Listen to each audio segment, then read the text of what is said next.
बौद्ध ग्रंथों में कहानी मिलती है, अवंती का राजा चंड प्रद्योत और मगध का राजा बिंबिसार, ये दोनों साड़ू भाई थे। इनका विवाह वैशाली के राजा चेटक की 2 पुत्रियों से हुआ था। तो अवंती के राजा चंड प्रद्योत को एक बार पांडु रोग हो गया। पांडु रोग यानी पीलिया रोग हो गया। तो उसने अपने साड़ू भाई मगध के राजा बिंबिसार से मदद मांगी और बिंबिसार के दरबार में प्रसिद्ध राजवैद्य रहते थे जीवक। तो बिंबिसार ने जीवक को अवंती भेजा चंड प्रद्योत का इलाज करने के लिए। जीवक चंड प्रद्योत के पास आया। जीवक ने चंड प्रद्योत के पांडु रोग के इलाज के लिए एक काढ़ा बनाया, घी और बाकी जड़ी बूटियों को मिला करके। लेकिन चंड प्रद्योत को घी से एलर्जी थी। तो चंड प्रद्योत ने जब उस काढ़े को सूंघा तो चंड प्रद्योत समझ गया कि इसमें घी मिला हुआ। उसने वो काढ़ा पीने से मना कर दिया और जीवक को कहा कि मुझे घी से एलर्जी है, कोई ऐसी औषधि बनाओ जिसमें घी का उपयोग ना किया गया। अब जीवक बड़ा परेशान कि ऐसी कोई औषधि तो बन ही नहीं सकती है बिना घी के जिससे पांडु रोग ठीक हो जाए। तो जीवक ने एक दिमाग लगाया। जीवक ने चंड प्रद्योत से कहा कि मुझे आपका इलाज करने के लिए आपके राज्य के बाहर के जंगलों में जाना पड़ेगा, लेकिन जब भी मैं आपके राज्य से बाहर जाऊंगा,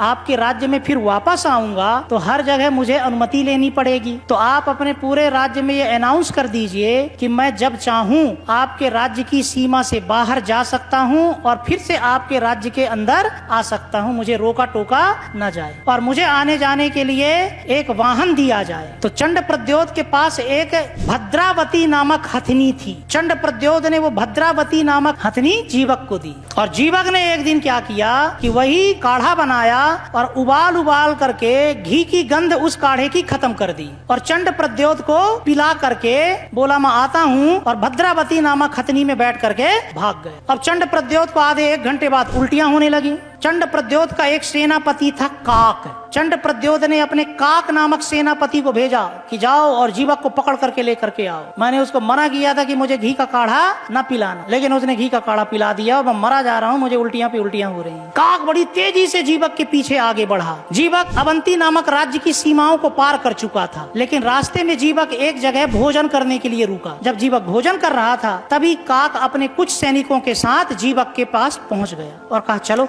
चंड प्रद्योत ने बुलाया है। जीवक ने बोला भैया मैं भोजन कर रहा हूँ, मुझे भोजन फिनिश कर लेने दो। काक ने बोला ठीक है, तुम फिनिश कर लो भोजन अपना। जीवक ने बोला कि मैं खाना खा रहा हूँ, तुम देख रहे हो अच्छा नहीं लगता, एक आध निवाला तुम भी खा लो। काक ने बोला नो, मैं ये जानता हूँ कि तुम आयुर्वेदाचार्य हो, कोई विष या जहर मुझे खिला सकते हो, तो तुम्हारे द्वारा दी गई कोई भी सामग्री मैं ग्रहण नहीं करूंगा। 2-4 निवाला खाने के बाद जीवक ने बोला कि ठीक है, खाना न सही, कम से कम आंवला तो खा ही सकते हो, इसमें तो मैं कुछ नहीं मिला सकता। काक ने बोला ठीक है, आंवला खा सकता हूँ और जीवक ने आंवला काक को खाने के लिए दे दिया। जीवक ने अपने नाखून में औषधि लगाई हुई थी और आंवला देने से पहले नाखून आंवले में गड़ा दिया और वही आंवला काक ने खाया और आंवला खाने के बाद काक बेहोश होने लगा। वो तो रोने लगा कि तुमने मुझे जहर खिला दिया, अब तो मैं मर जाऊंगा। जीवक ने बोला परेशान मत हो, तुम्हें कुछ ना होगा, ना तो तुम्हें कुछ होगा और ना ही तुम्हारे राजा चंड प्रद्योत को ही कुछ होगा। और जीवक बड़ी मुश्किल से अपनी जान बचा करके मगध वापस आया और बिंबिसार को गरियाने लगा कि अब दोबारा मुझे कभी अवंती न भेजना। यहाँ वही हुआ, उस व्यक्ति को भी, काक को भी होश आ गया और वहाँ चंड प्रद्योत का भी पांडु रोग, पीलिया रोग ठीक हो गया। तो चंड प्रद्योत ने जीवक का सम्मान करने के लिए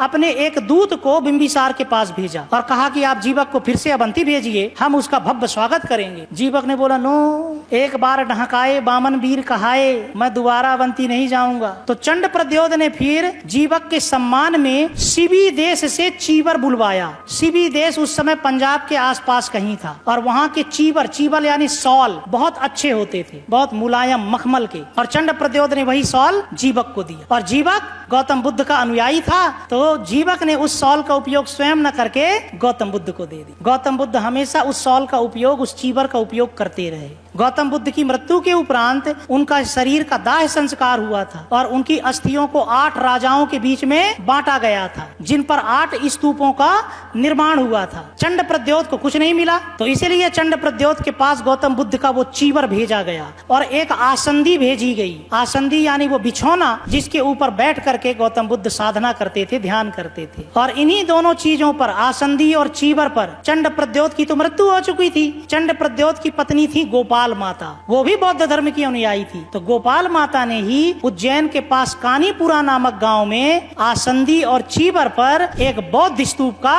निर्माण करवाया था। और इसी बौद्ध स्तूप का जीर्णोद्धार अशोक की पत्नी देवी ने करवाया था। चूंकि देवी वैश्य वर्ण की कन्या थी, इसलिए इस बौद्ध स्तूप को आगे चल करके वैश्य टेकरी कहा जाने लगा था।